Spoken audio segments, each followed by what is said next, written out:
माननीय स्वामी प्रसाद मौर्य जी को नेता प्रतिपक्ष बनाया बहन जी ने। माननीय सुखदेव राजभर जी को स्पीकर बनाया बहन जी ने। माननीय रामचंद्र राजभर से तमाम राजभर, निषाद मौर्य, कुर्मी, तमाम लोग हैं बहन जी, जो नाम अगर लेंगे तो बहुत टाइम होगा। साथियों नमस्कार, मैं सत्यानंद स्वामी और आप देख रहे हैं सत्या एक्सप्रेस। अभी बहुत बड़ी खबर आ रही है कि बसपा सुप्रीमो बहन कुमारी मायावती जी लखनऊ में आज मीटिंग लेने वाली हैं।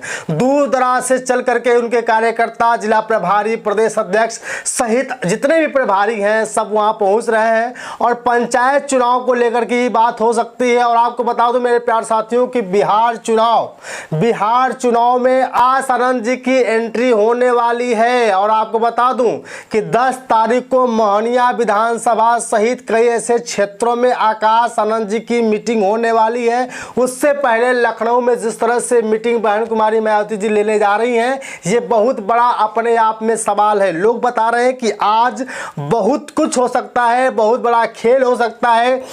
बहन जी बहुत कुछ ऐसे बड़े फैसले ले सकती हैं जिसे जानकर आपको हैरानी होगी। फिलहाल उस खबर को बताएंगे। इससे पहले आपको बता दूं कि उत्तर प्रदेश के आजमगढ़ जिले की प्रभारी BHU professor doctor Indu Chaudhary ने स्वामी प्रसाद मौर्य, सुखदेव राजभर, केशव प्रसाद मौर्य को लेकर बहुत बड़ा बयान दे दिया है। साथियों आपको पता है कि पिछले दिन यानी कल आकाश आनंद जी के ससुर जी अशोक सिद्धार्थ जी पार्टी में वापसी कर लिए हैं।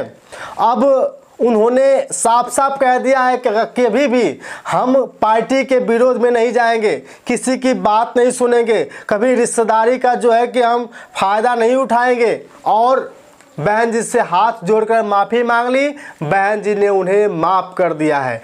तो साथियों एक तरफ अशोक सिद्धार्थ को माफ किया जा रहा है, दूसरे तरफ लोग जयप्रकाश सिंह को भी कह रहे हैं कि अगर वो भी आ जाते तो कहीं न कहीं पार्टी पूरी तरह से मजबूत हो जाती। अगर पार्टी में 2 युवा कार्यकर्ता एक साथ रहेंगे, आकाश आनंद और जयप्रकाश सिंह, अगर ये दोनों लोग एक साथ रहेंगे तो कहीं न कहीं पार्टी पूरी तरह से मजबूत हो जाएगी।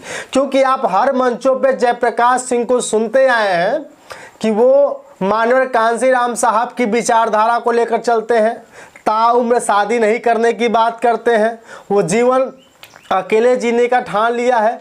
उन्होंने कहा है कि मैं कभी घर लौट कर नहीं जाऊंगा, उनका एक ऐसा विचार ही है। जैसे मानवर कांशीराम साहब जब चले थे तो उन्होंने कभी पीछे मुड़कर अपने घर का रास्ता नहीं देखा। बहन कुमारी मायावती जी को 4 बार की सरकार बनवाई, लेकिन 2007 के बाद बहन कुमारी मायावती जी का जब सरकार बनी थी तो वहाँ के युवा, वहाँ के लोग, उत्तर प्रदेश के लोग कहने लगे थे कि अब उत्तर प्रदेश हुई हमारी है, अब दिल्ली की बारी है। यानी बहुजनों का राज्य जो है कि स्थापित हो गया था 2007 में। 2012 जाते जाते जितने भी पार्टी के लोग हैं अब बहुजन समाज पार्टी की नींव था उसको तोड़ने में लगे और धीरे धीरे कई ऐसी पार्टियां बन गई। ओम प्रकाश राजभर जी छिटक के चले गए, स्वामी प्रसाद मौर्य चले गए और केशव प्रसाद मौर्य चले गए, राजभर जी चले गए, सब लोग चले गए और चंद्रशेखर आज़ाद आए। चंद्रशेखर आज़ाद रावण ने एक छोटी सी पार्टी बना ली, पहले संगठन बनाया और संगठन बनाने के बाद पार्टी बना ली और बीएसपी को कमजोर करने के लिए हर तरह से हथकंडे अपनाने लगे। लेकिन स्वामी प्रसाद मौर्य को लेकर के डॉक्टर इंदु चौधरी ने कहा है कि जब बहन कुमारी मायावती सरकार में होती थी या विपक्ष में होती थी या सत्ता नहीं होती थी, स्वामी प्रसाद मौर्य को हमेशा नेता प्रतिपक्ष विपक्ष का बनाया जाता था। माननीय स्वामी प्रसाद मौर्य जी को नेता प्रतिपक्ष बनाया बहन जी ने। माननीय सुखदेव राजभर जी को स्पीकर बनाया बहन जी ने। माननीय रामचंद्र राजभर से तमाम राजभर, निषाद मौर्य, कुर्मी, तमाम लोग हैं बहन जी, जो नाम अगर लेंगे तो बहुत टाइम होगा। सबको सम्मान दिया और आपका मनोबल नीचा करने के लिए आपको कुर्सी की जगह स्टूल पे बैठाया जाता है। सुखदेव राजभर को भी अच्छा पद दिया जाता था, केशव प्रसाद मौर्य को भी अच्छा पद दिया जाता था, लेकिन ये लोग जिस तरह से पार्टी को बर्बाद किए छोड़ करके कहीं न कहीं इन लोगों को माफ़ी मांग लेनी चाहिए। अगर बसपा को मजबूत करना है तो सब लोग साथ में आ जाए। लेकिन मेरे प्यारे साथियों, आपने देखा होगा कि ओम प्रकाश राजभर जी बहन जी का गुणगान गा रहे हैं, माननीय कांसीराम साहब का गुणगान गा रहे हैं, बार बार कहते रहे हैं कि मैं माननीय कांसीराम साहब का चेला हूँ और माननीय साहब ने ही हमें राजनीति करना सिखाया, हमें उनसे बहुत कुछ मिला है। ये लोगों को सोचना बहुत ज़रूरी है कि मौर्य समाज या राजभर समाज या पिछड़ा का कोई भी समाज अगर बहुजन समाज पार्टी को वोट किया था तो उसमें बहुजन समाज पार्टी क्या कुछ उनके लिए की थी।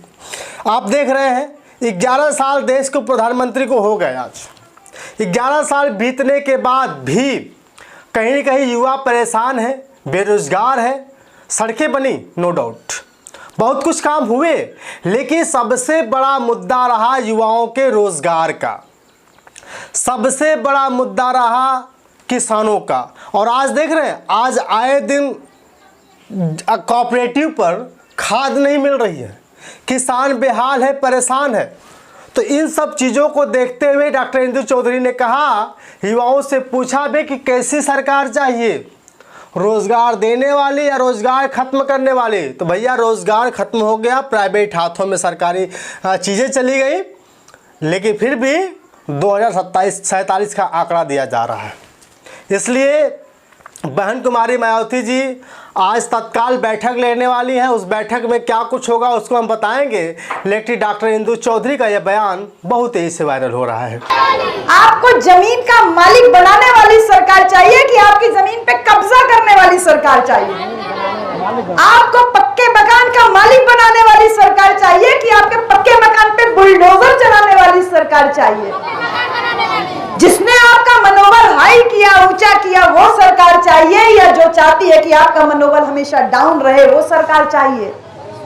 जो चाहती है मनोबल ऊंचा रहे वो सरकार चाहिए ना। अगर ये चाहते हो कि वो सरकार चाहिए जिससे समाज का मन ऊंचा रहे, आपको कानून का राज देने वाली यानी जनता को सुरक्षा देने वाली सरकार चाहिए कि जनता को मारने कूटने वाली सरकार चाहिए? सुरक्षा देने वाली सरकार चाहिए। साथियों, ओम प्रकाश राजभर अब मुझे लगता है कि बसपा के साथ गठबंधन तो करेंगे, लेकिन सबसे बड़ा सवाल चंद्रशेखर आज़ाद रावण को लेकर के। चंद्रशेखर आज़ाद को धीरे धीरे बहुत सारे लोग छोड़ते हुए नजर आ रहे हैं। बहुजन समाज को लगने लगा है कि ये वह व्यक्ति है जो बहुजन विचारधारा को तोड़कर बसपा को कमज़ोर करने में लगा हुआ है। आपने ये भी सुना होगा जब रोहिणी घावड़ी ने आरोप लगाया था कि बसपा को कमज़ोर करने के लिए पैदा हुआ है, बसपा को कमज़ोर करने के लिए इसने पार्टी बनाई है। तो चंद्रशेखर आज़ाद अगर चाहते हैं कि हम सत्ता में स्थापित हो सके, काबिज हो सके, कुछ काम कर सके, तो आकाश आनंद जी के साथ हाथ मिलाना होगा। और होने वाले लखनऊ में जो रैली है 9 अक्टूबर को, उसी दिन माननीय कांसीराम साहब के पुण्यतिथि पर जा करके बहन जी के साथ शामिल हो जाना पड़ेगा, क्योंकि जब तक आप जाएंगे नहीं तब तक आपका भला होने वाला नहीं है। तो आपको बता दूं कि बहुत बड़ी खबर आ रही है, उत्तर प्रदेश के लखनऊ से बहन जी बैठक लेने वाली हैं। बाकी आपकी राय। शुक्रिया।